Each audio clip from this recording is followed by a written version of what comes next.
Hi, and welcome to this episode of I've Got This Kid. I'm your host, Cherina Williams, licensed speech and language pathologist, homeschooling mom of 2 wonderful kids, and wife of 1.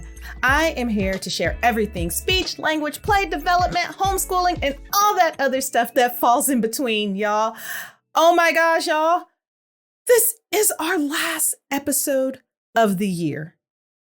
I'm crying on the inside and a little bit on the outside because I've been having so much fun hanging out with you guys, talking with you guys, getting your questions in, just being a part of this wonderful community and just sharing a little bit about my world to make your world a better place. Also, be on the lookout because next year, webinars are coming. They are a-coming, y'all. And I can't wait to host these events, things that'll continue to tool you guys up, make us all think a little bit different, push our sugars to perfection, push them to their best perfect self. When I say perfection, I seriously mean like the best them that they can be, but not like perfect, all tied up in a little tidy bow. Because we know, y'all, that's not real and that's not happening. Also, some books are going to be coming out in 2021, and I'm just going to continue to connect to the broader community, getting our message out there, helping us all become better together, teaching us how to connect, grow, and learn. And so I cannot wait. I cannot wait. I love adventures and I love new things. And most importantly, I just love this space. It's one of my favorite spaces. I'm telling you guys, I always look forward to this time with you guys. So continue to like, share with a friend, subscribe, send in questions, send in your comments, send in your or your elaborate on that, Cherina. Because that's what I'm here to do for you guys. And if I don't have the answer, guess what? I'm going to find somebody who does. And we're all going to get tooled up, y'all. Because, hey, look, there's no such thing as a silly question, rather an unanswered question. And so we want to make sure that we're getting these questions answered and that you guys are feeling confident about this information that I'm giving you.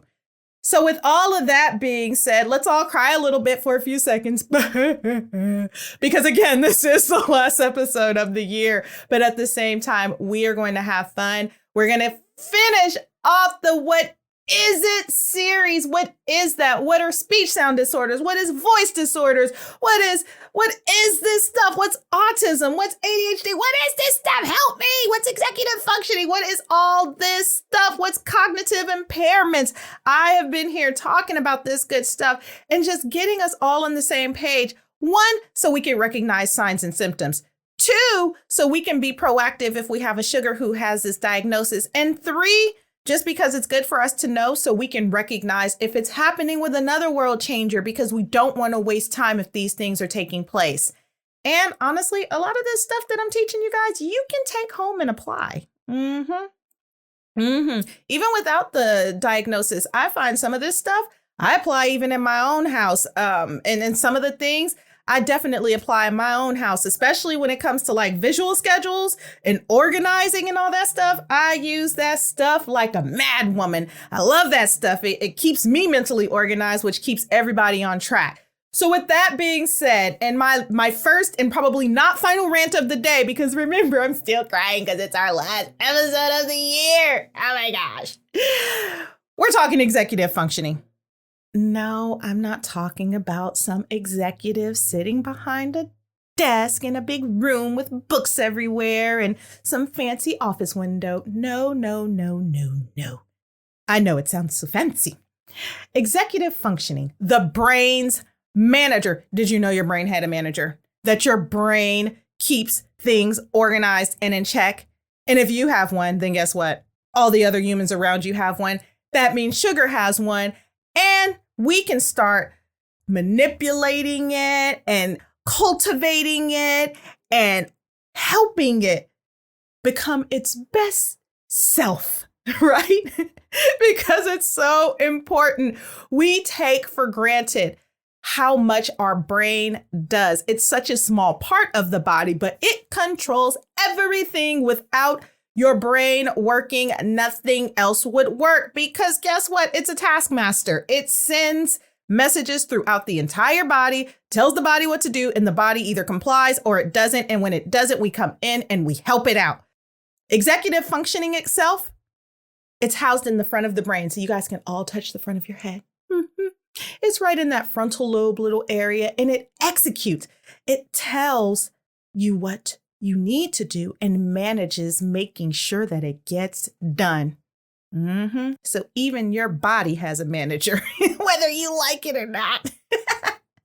And it just gets us from point A to point B. Like, that's the most important thing that you need to know about it. It's a manager that gets us from point A to point B. And when point A ain't working, then you can't get to point B. And when point B ain't working, then you surely can't get to point C. And so we just want to make sure that we understand what it is and getting things intact. So listen up, you guys. Signs of executive functioning. Having trouble starting and completing tasks. Ooh-wee. This is different than procrastinating. My procrastinating brothers and sisters out there, this is totally different than that.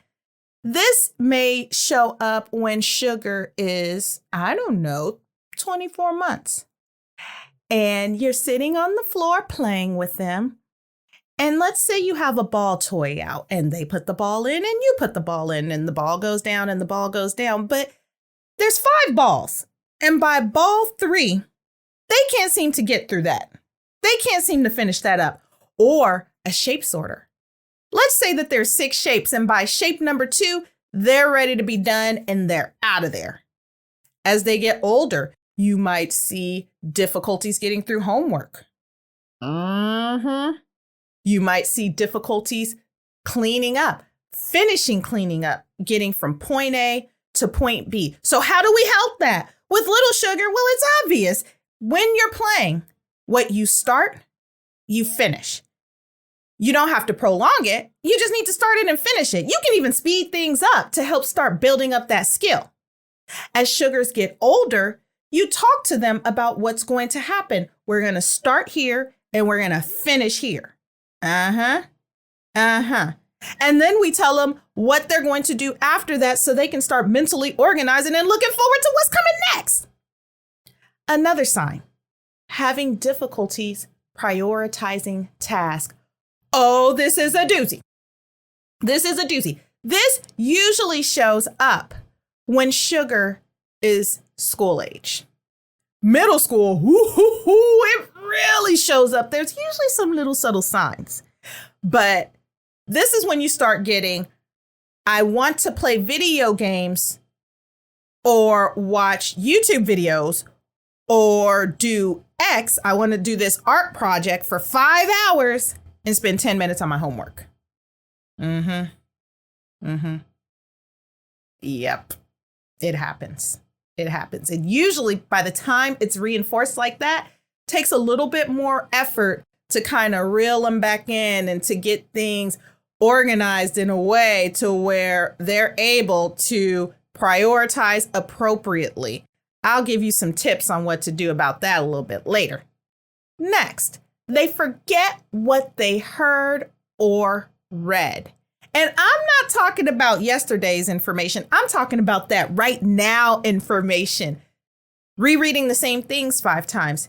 You as the world changer saying the same thing over and over and over and over again. Or difficulties answering questions asked. Maybe you ask them, do you want a sandwich for lunch? And they start talking about something completely unrelated. Difficulties following through with the task that they just heard. This kind of ties in with the other one that I talked about, starting and stopping tasks, prioritizing tasks, but it all kind of snowballs and sandwiches together because they're having a hard time holding on to that information, processing it, and then giving you the appropriate answer to it. Or they're having a hard time holding on to that information that's being read, processing it, and thinking about what it means or answering things related to it. Another thing that we would see, having trouble following directions or a sequence of steps. Oh my gosh, this can show up in toddler years. Yes, it can. Remember, world changers, I'm here to tool you up. And so I want you guys to recognize this stuff early. And so we can put on our investigation hat and kind of pay attention. If I give sugar a 2-step direction. Are they going to complete that task in the order that I asked them to do it? How many times am I going to ask them to do it? Am I starting to yell at them to get it done? Am I frustrated most of the time? Or have I gotten to the point to where I'm so tired of asking and it not happening that I don't even ask anymore? Like, I'm over it. I'm done. I don't want to ask them anymore because they're not going to listen. They're not going to do it. And I don't know why. And I don't know if they're not a bad kid. They're not a mean kid. They're just, I don't know why. Oh my gosh, maybe they're on another planet. Sometimes that's the feedback that I'll get. Like, it just don't seem like they're paying attention, like they're looking right at me. But I don't feel like sugar is quite doing what they're supposed to be doing when I ask them to do it. It's not just whatever, or it gets done out of order. Completely out of order. Like maybe you see little sugar trying to put the toy back together, but they're trying to put the big part on before they deal with the little parts and nothing's working, or the structure's not there, or it just doesn't quite add up or make sense because it's not calculated that first this has to happen. Next, this has to happen. And finally, that has to happen.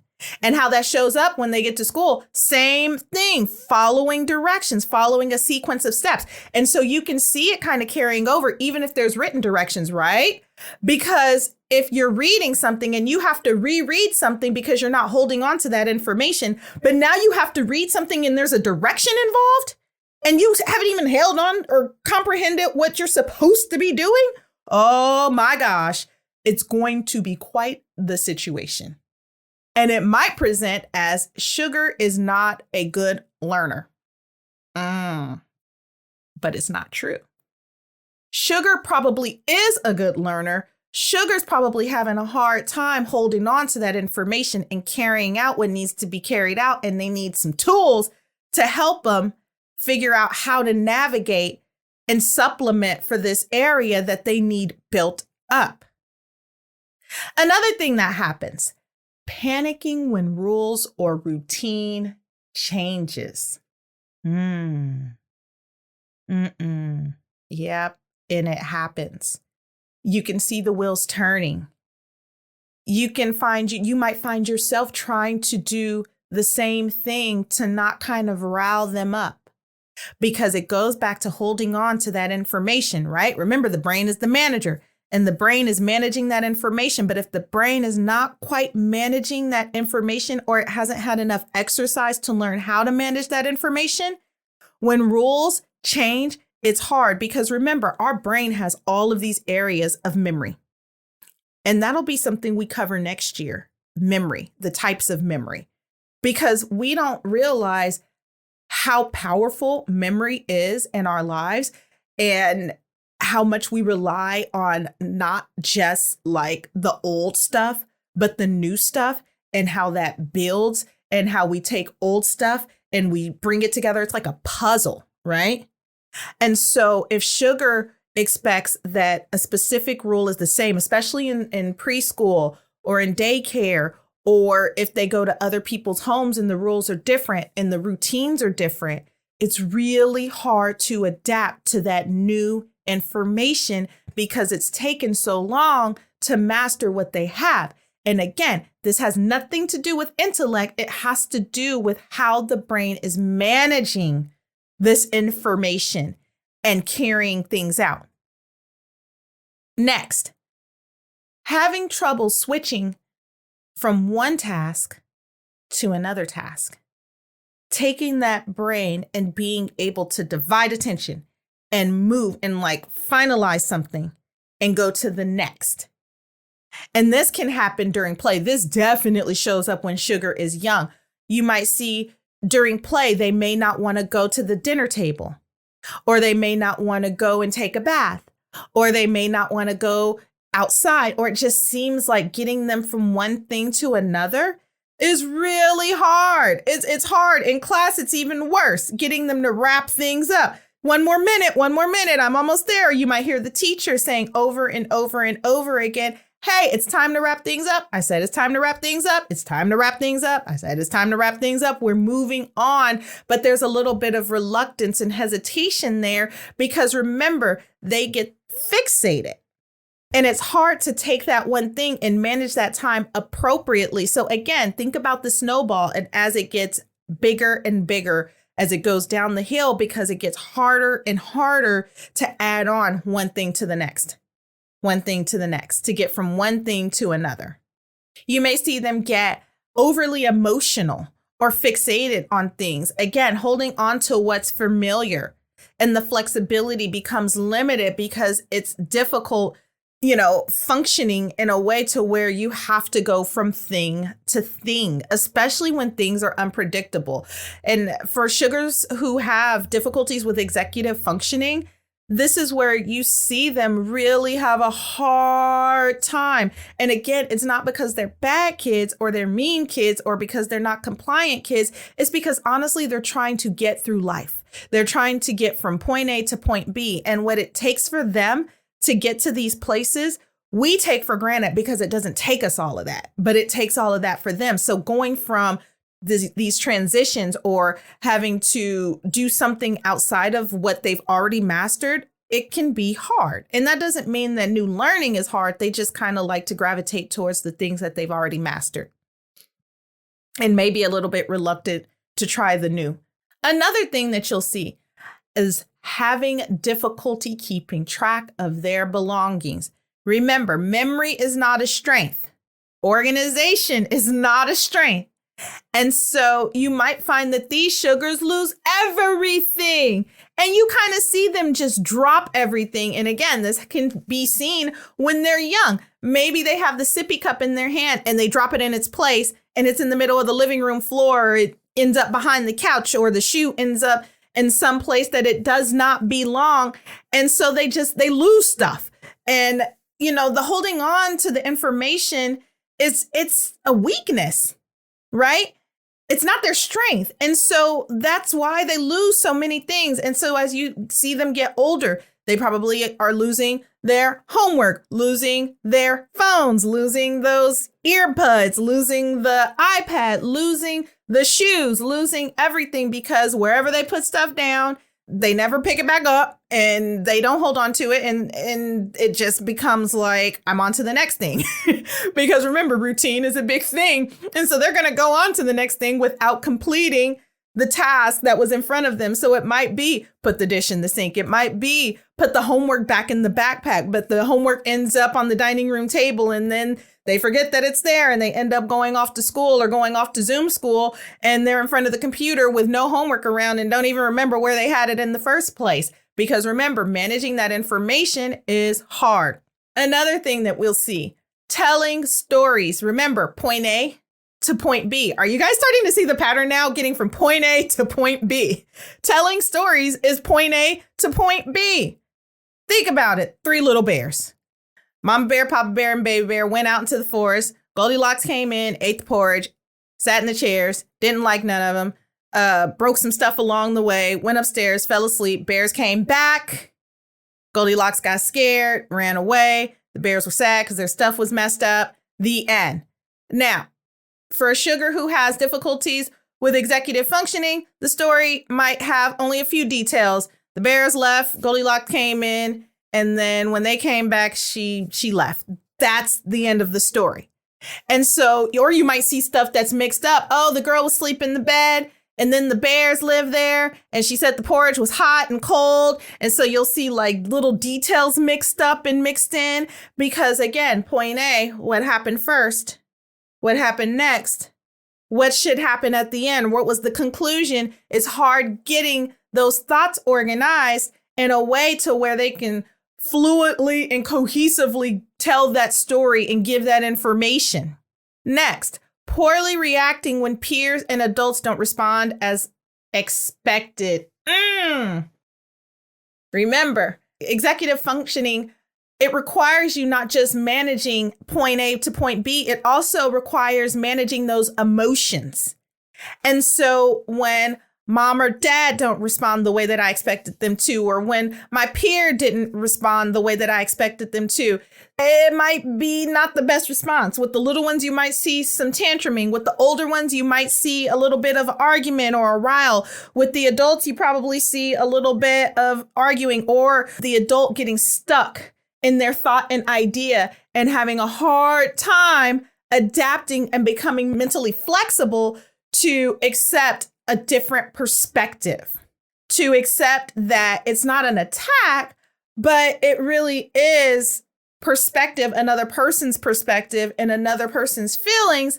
And it's okay for other people to have certain feelings and that everything is not going to quite go the way that you expect it to go. Not all the time. Sugar can't always have their way.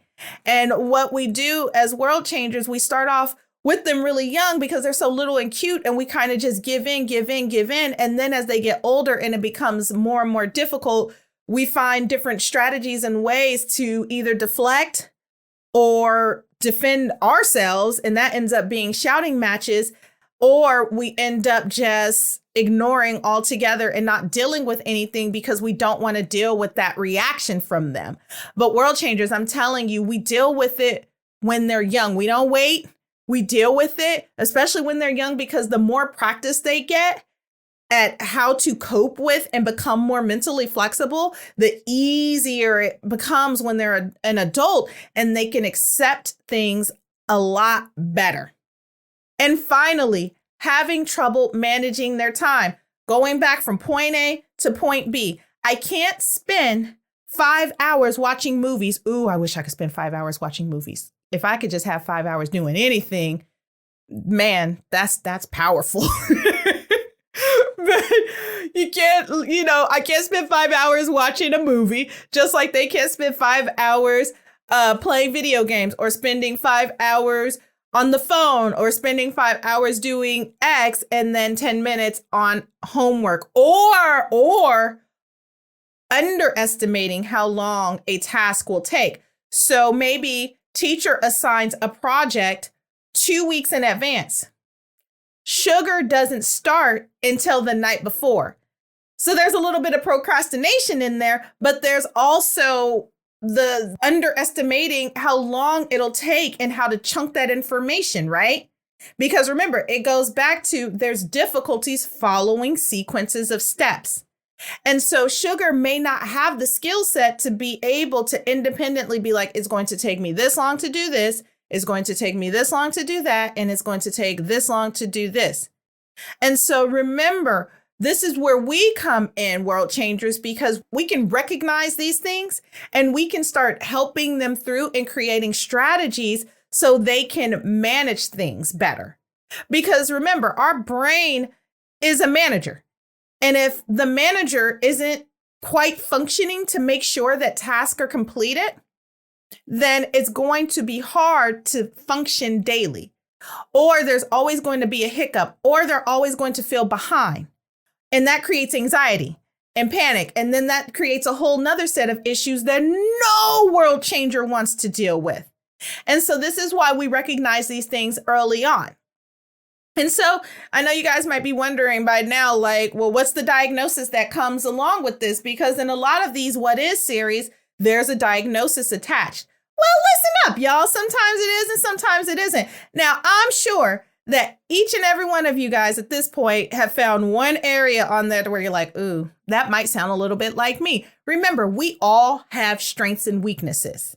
And remember, I also said this stuff I apply in my own home. Why? Because I know that it's super helpful and it works, and that we all could use a little bit of support staying mentally organized and managing the way that we approach tasks that are presented. Not overwhelming ourselves or underwhelming ourselves. But to answer your question, there is a diagnosis attached to it, and it is usually ADHD, but it can present without it. That's most important. It can present without it, and no, we don't officially diagnose it. What we do is we conduct a battery of tests and assessments, and then we look at strengths and weaknesses, and we determine from there what areas need a little bit of support, and then we create an action plan around those areas. So we do look at it, and I look at it a lot, especially when sugars are young, because then I can provide that perspective for my world changers on what they can be doing right now to start strengthening that area. Because remember, when they're little and cute, we can do and undo and build up and put in the things that they need in order to be their best selves. And so executive functioning itself, it breaks down into 3 different areas.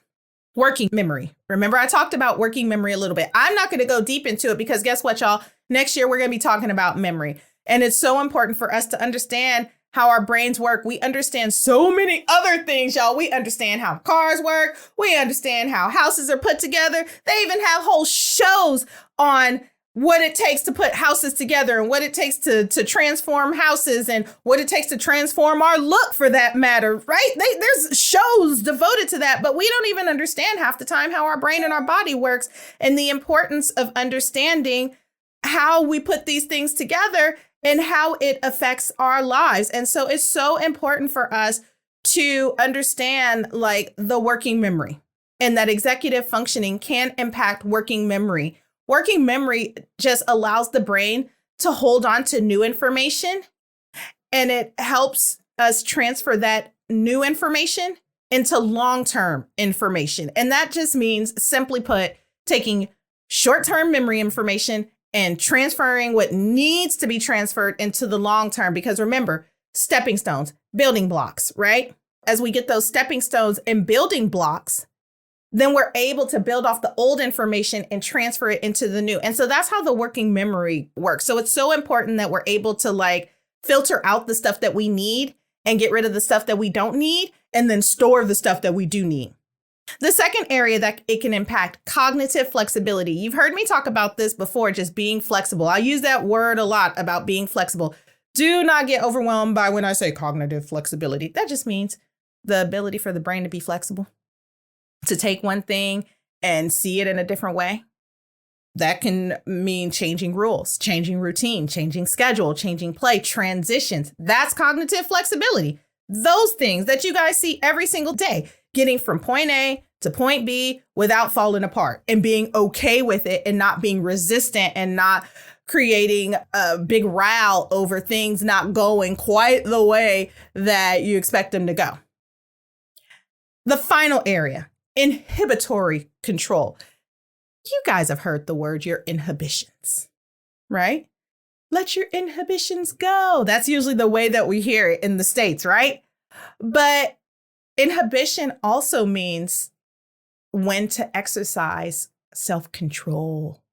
In the States, it's interesting culturally how we have a lot of different cultures and we're a melting pot of different backgrounds and things. But the American culture itself, YOLO, you only live once. Do you?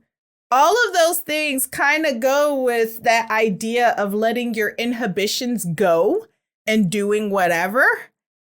And it's a double-edged sword.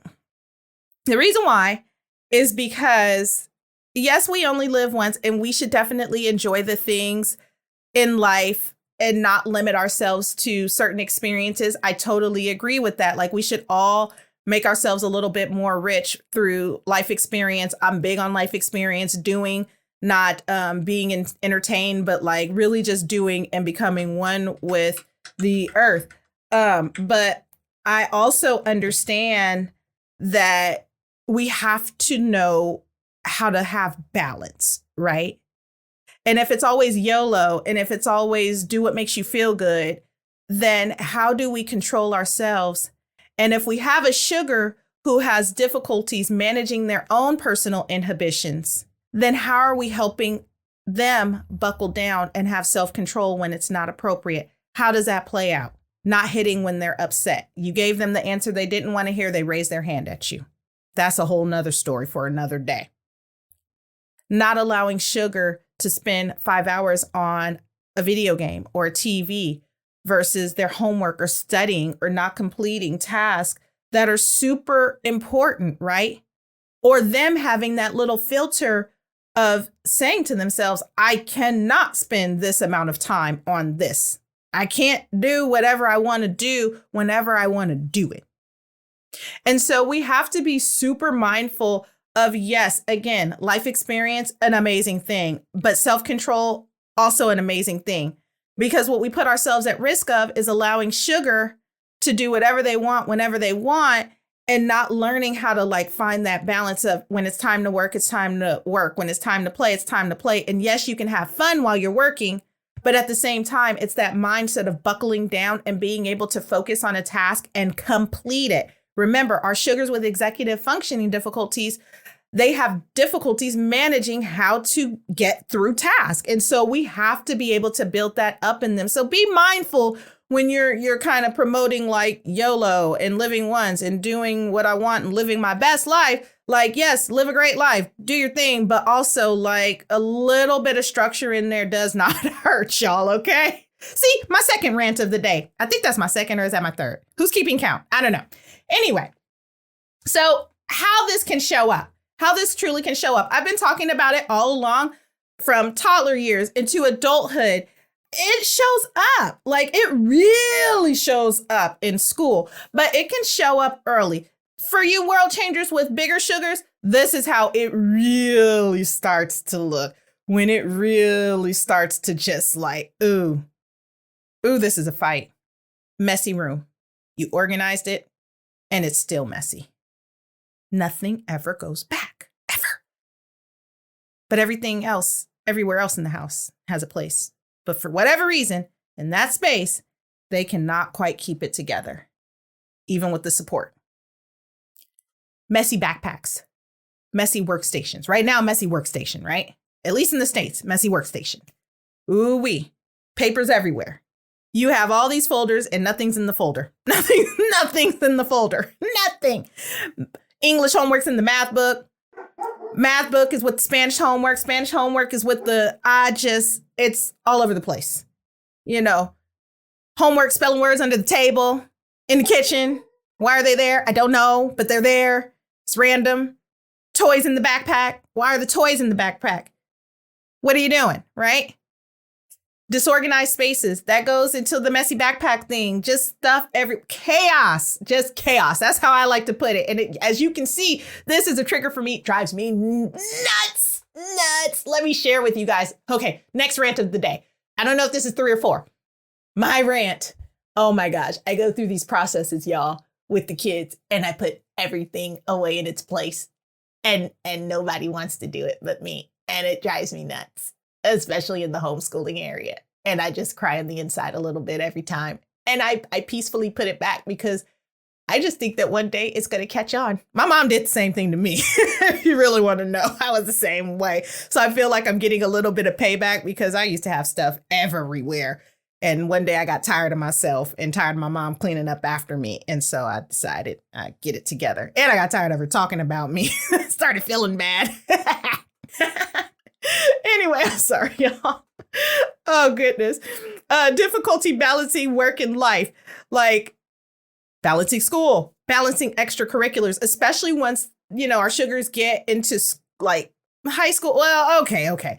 Nowadays, our sugars have schedules just as packed as we do. And now they're all online. You can do everything online, right? They go to school. Then after school, they have their Zoom classes. They're all of these extracurriculars, and then they got their social life. And sometimes we'll see with our sugars, they might get a little bit overwhelmed by balancing all of that stuff. It just sometimes seems like it's too much. And so be careful. Like, man, this is why it's so important to know your sugar and talk to your sugar so you can recognize, like, if they're having difficulties balancing that work life, like it can get really hard for them figuring out how to manage that, especially if they don't know how to manage that and they need additional support from us, from the parents to help them manage that. And the final thing is placing, again, more emphasis on tasks that really don't make sense. Like, why did you spend 2 hours on that? Like, that probably wasn't the best use of your time. And I'll let you fill in your that with that, because by now you're like picking up on like, do I identify with this? Does my sugar identify with this? Does somebody I know identify with this? Because honestly, this is one of these things that are totally overlooked. And for so long, speech therapy and what we do in general has just kind of been hidden in the shadows. They think we only show up when things are wrong. And that's not true. Like, we really help manage life. We're communication experts. So of course, we're going to help manage other areas of life to either maximize us becoming better or to change things to make things better. That's the key word, better. So we can be proactive with our sugars when they're young. We can start showing them and modeling. When we start something, we end it. When we start with a toy, we end with the toy. We finish that toy, we put it away, we get the next one. We give verbal reminders. Okay, are you all done? If you're all done, let's clean up. Bam, that's how we start. As they get a little bit older, okay, we're going to go to school. And then after we come from school, we're going to have a snack. And then after we have a snack, we're going to do this. Remember, organize, managing time, managing space. This is what we're doing during this time. And this is how we're going to get there. It's like providing a mental map. Enforcing a clean, organized space that's easy to maneuver. So I just gave y'all my rant about what I go through, right? And this is one of those things you're not going to just do it once and be like, all right, I cleaned it up. That was great. They're going to keep it up. No, they're not. You're going to have to keep modeling it over and over and over again. And if you have a spouse who comes from a house that is not, quite there with organizing and keeping things in their proper space, then that can even be a whole nother task of getting on the same page with that world changer and creating a united front. It's so important for you guys to be on the same page there, because let me tell you, that'll be a fight if only one person is keeping everything organized and all the other people in the house are doing their own thing. Doesn't work. And so just make sure, world changer, before you decide like, hey, I'm going to get the space in order, you better have that conversation. Like, don't be writing me about no arguments that you had because you cleaned up and then it was a disaster because nobody did it. So remember, world changers, a united front, keeping a united front with your parenting partner, so crucial to that. Visual schedules. I've talked about visual schedules. I've shown you guys on my social media visual schedules that I create in my homeschool space. I use it in clinic. Visual schedules are a friend. As a matter of fact, there's such a friend that there's going to be a webinar around visual schedules, and not just like for our older sugars, but for world changers out there who are like, hey, I need to get stuff organized for my little one. Show me how to do that, whether it has to do with their daily routine of what they should expect, or they're at home with you, or whatever it is. Like, visual schedules are crucial. I recommend them for everybody. It really does help. And it keeps everybody on the same page, and you don't have to keep talking. It gives a nonverbal reminder. Organizers. Organizers are a friend. Use them. Calendars, writing things down. Those are great, especially for little ones. Visual schedules are organizers in a sense, and it gets sugars started. So like, they're writing down their homework. They're checking off when things are done. Maybe they get a sticker or a star for completing the task. So important by providing incentives throughout this process that, hey, I recognize that you're taking these extra steps to try to keep organized, and I'm trying to help you manage yourself. So let me incentivize it a little bit to keep us all a little bit motivated. Separating folders and files and binders. For our school agers, especially once they get into upper elementary, and this can even happen for the younger ones, helping them keep organized, helping make sure that books are with books, that subjects are with the specific subjects, that the math is with the math, that the pencils are with the pencils, just helping them stay mentally organized in a way to where every time they expect to find something, it's in that place. And then when they come to you and they're like, where is X? You're like, isn't it in the pencil box? Is it in the math folder, right? So you're shifting that accountability off of yourself and onto them, because guess what? You're teaching them how to manage themselves. It's not your job, world changer, to have a 30-year-old that you're still managing and finding their socks. That's not your job. Your job is to tool them up right now in a way to where they can figure it out. They have to think about, what did I do with X? I'm telling you guys, I don't even help my kids find anything anymore. I don't care where they hid it, where they put it. Why? Because I created a system, and either they're going to use it or not and be sad that they can't find half of their stuff. So it really does work. And they're usually motivated by the things that they really like. That's the funny part. Labeling everything. Labeling everything, I think, just language in general, the symbol system. I just love the idea of putting words to things.